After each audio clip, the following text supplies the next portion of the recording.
Good morning, everybody. This morning I've got to build that nursery for the chicks. I have an old watering trough out here in this thick grass. I'm going to go ahead and dig that out, load that up, take that back to the shop, and put together a nursery and start moving those chicks into it. Let's get her done. So right in here is that watering trough. I'm just gonna have to step through some of this tall grass. There she is. Let's pull that bad boy out.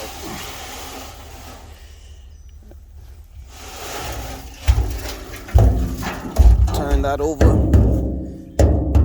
Knock out all that gunk that's in there. And then load this up on the back of the truck.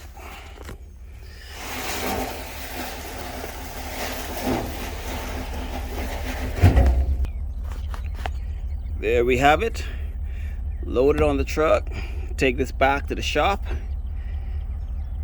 and get this ready for those chicks to move in. This is going to be very temporary because it's small. And as those others hatch out, depending on how many hatch out, we're going to run out of space in this.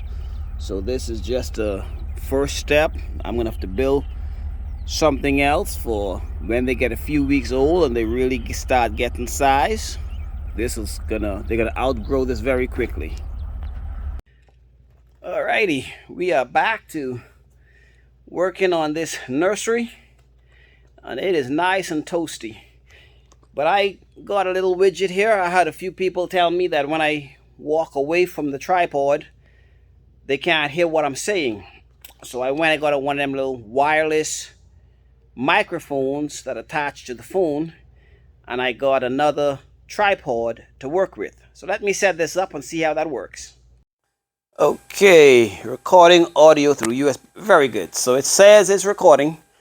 I plug this piece into my phone and I have this microphone here on my shirt. So let's see how it goes.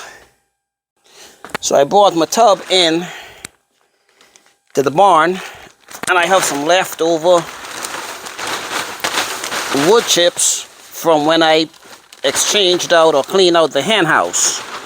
So I'm just gonna shake those all down in there and spread this around nice and neat like. I'm gonna have to get a little bit more of this, go up to the feed store later on today or tomorrow, get some more of this, make it a little bit thicker, and then I will get my feed tray and my watering tray.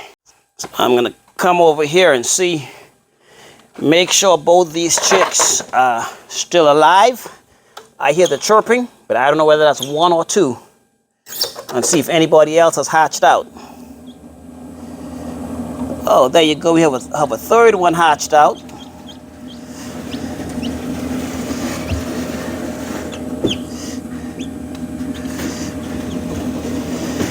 Well, we got this one here. We'll put him over here in the nursery. There's another one down in the back there. I'm gonna have to stick my hand all the way in there to get him.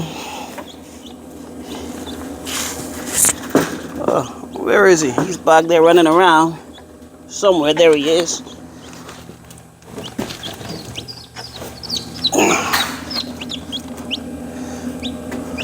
Okay, I have him. There he is right there, another little one. We'll put him over here. And this is another one here. This is another one here that's hatched out. Let's roll him over on his feet. Roll over, little one. There you go. He's on his feet. This egg has a little chip in it, so there's another one in there trying to get out. So let's go ahead and close that back up. So these two hatched out last night, so they're doing good. Nice and strong and healthy.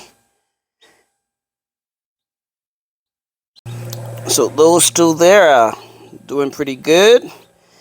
while they're playing around, let me get some of this feed ready for them and get them some water so they can start eating and drinking. So today I went to Tractor Supply to pick up some feed for them. Right, there's the large pellets. I need to get some of them for the mama hens, but they're now $17 a bag. They used to be $13, $14. I'm looking down here for some crumble, but only thing I can see is the small bags of crumble. I don't see any of the big 40, 50 pound bag. These are just a 10-pound bag. By the time you buy them 10-pound bag, you overpay for crumble. So I need some of the 40 or 50 pound bag.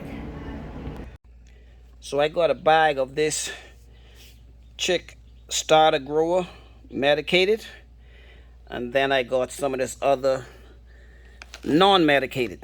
So, you know, people have their views on one over the other, but what I like to do, I like to start them the first week on the medicated, just get them covered, and then I switch them over to the non-medicated, and then from there on out they're just on non-medicated. There's no extra, nothing in their feed. But the medicated is just, for me, just a peace of mind. As I said, some people say, well, they don't like the medicated. They would prefer it to be all natural, all organic. But I don't see a problem feeding them the medicated feed for the first week, and then they've got the rest of their lives on non-medicated. So that's just my personal preference. Everybody has their own. So what I'm going to do is fill up this here little feeder with the medicated, let them eat that this first week, and I'll also go and get them, fill up their water container. So there we have it. We have their feed in here, we have their water in here. I've already dunked both of their beaks into the water, so they know where the water is, they know where the feed is. I have a heat lamp, but right now, as hot as it is and the way I'm sweating, I do not think I need a heat lamp. And I don't know if there might be some echo coming out with me hovering over this container, but they're looking good. They're doing well, the two of them. And that other one that hatched out probably today, we will check on that one in the morning. Let's see if they'll get back to the water. I've already dunked their beaks in it, so they have an idea of what the water is.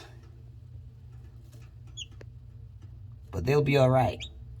In the short term, I don't need to put a covering on this, but I will get some chicken wire for a covering just in case. I'll build a covering, but right now they're in the barn. There's nothing in here that can hurt them or get them. But we'll see how they do. We'll leave them here. Let's see if this guy is going to drink. Now he's pecking. So that's the instinct. Let me pick him up and bring him over here by the feed. Come here. Let's do some pecking right there.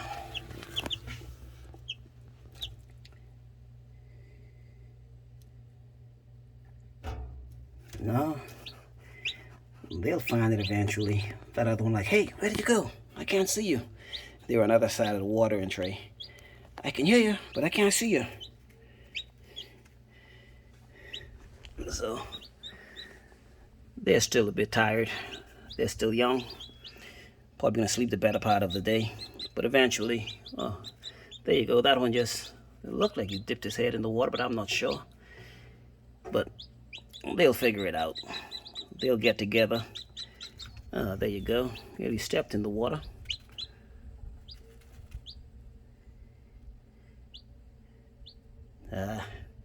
We could sit here and watch them all afternoon, but I've got things to do.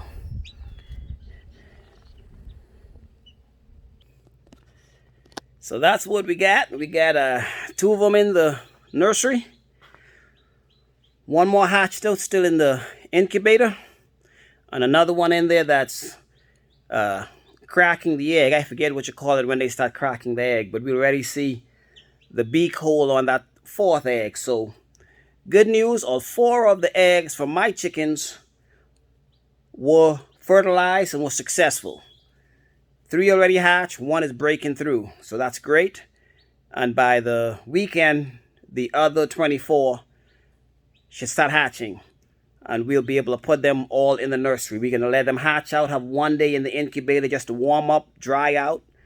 And then you saw how that one who just hatched, you saw how wet he still was. I barely wanted to handle him because I just wanted to get him on his feet. But he's still wet. These 2 are already dry, spend the day in the incubator drying out, moving about, happy and healthy. And that's what we want to see.